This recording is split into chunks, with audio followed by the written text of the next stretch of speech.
So this is probably going to be super awkward because I've never done an unboxing video before. But in this box in front of me, as well as these two packages here, I just purchased myself a proper freestyle setup. The reason I decided to actually get a proper freestyle board was because I was using just this cheap discount board that I had bought, and one of the trucks broke on it, which I'm actually going to show the video of the day that happened right now.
Alright, so today I'm definitely not skating to my full potential. I'm having a real struggle with just about everything right now. That happens sometimes. I'm still going to try this CrossFit Impossible Casper. I'll maybe try it for 5-10 minutes, see if I start getting close. If not, just abandon it. If I am coming close, I'll persist and get it.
Also watch my thoughts on what happened that day.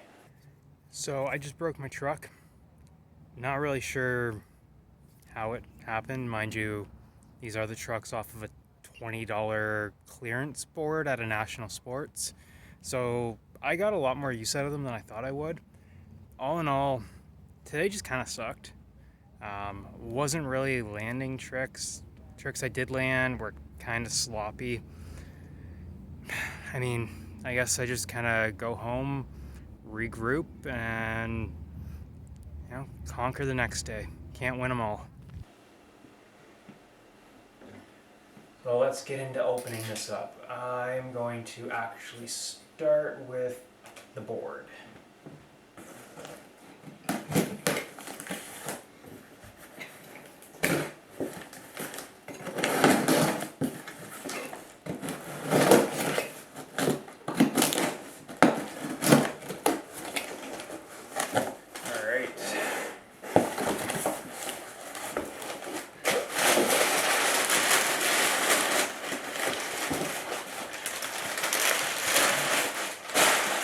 packing paper. The cats are going to love that. So here is the board itself. Move my little bonsai tree. This is a Moonshine skateboard. It's the Tony Gale Pro model. It is a 7.3 by 28 with a 12-inch wheelbase on it. The reason that I went with this one is because I wanted the shorter wheelbase. So that way with my, I guess I'm 5'9", I don't have the longest legs in the world. It makes it a lot easier for me to do underhook, like underhook impossible. Casper is one of the tricks I've been trying to learn. So stuff like that, it just makes it easier for me, a little less stretching, a little less reaching for my legs. I mean, looking at it, it doesn't look too much smaller than a normal skateboard that I was skateboarding on. The board that I was using for freestyle before was a 7.5, and that was your standard 31 inches long with the 13.5-inch wheelbase. So it doesn't look like it's much, but I get the feeling that it's actually going to make a big difference for me. Also, this board is completely flat. There's no concave, which is going to make footwork, things like, sorry, the cat's playing with the paper already. Footwork, things like walk the dogs, a lot easier. I'm not going to be kind of, I don't know, I found the concave made it really awkward for that trick, so hopefully it's easier on this. And they also sent me a little pin with it, which is kind of cool, so that's the first time I've ever actually had a skateboarding brand's pin. So I'll put it on my backpack. What else is in here? Oh, cool. They sent me some stickers. 4 stickers. Don't know what I'll do with those yet, but I will find a use for them. And my sheet of grip tape. Moving on. This little package here. This is just the skid plates that I ordered for it. These are going to stop me from getting razor tail really quickly, or hopefully at all.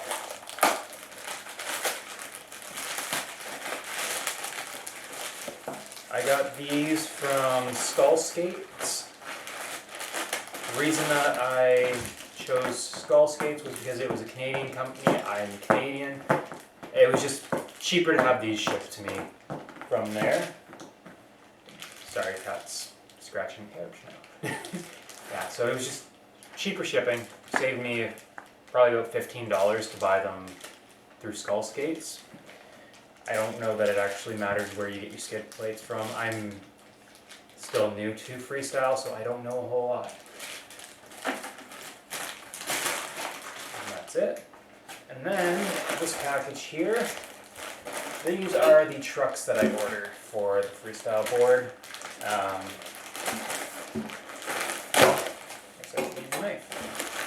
The reason that I got new trucks is because this is a skinnier board, and you do want your trucks to be like 0.3 inches less than the width of the board. So that being a 7.3, I got a set of trucks with a 7-inch wheelbase, or axle width, sorry. Right away, I see that I got some stickers. So I ordered these from Decomposed Skateboards off of their website. These are, I've actually already forgotten what brand. These are the Invader trucks. As you can see, they're not too wide. So when they are on board,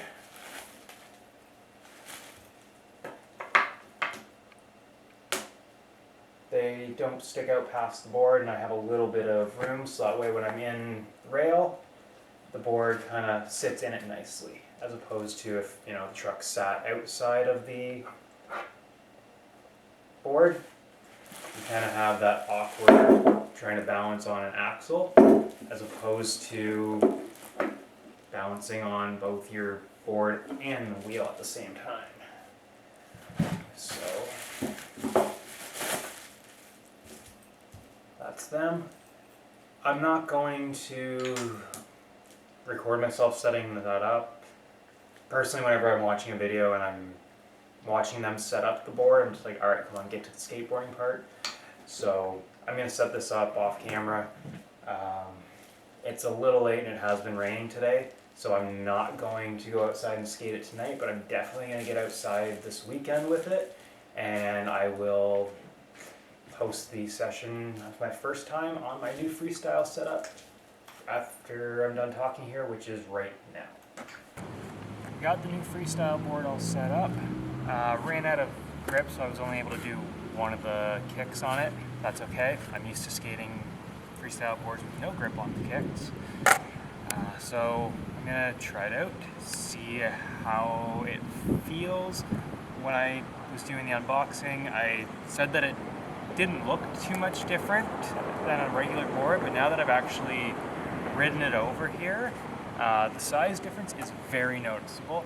So, yeah, let's see how it goes.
Okay, so first of all, super pumped that I landed the crossfoot nose hook impossible to Casper.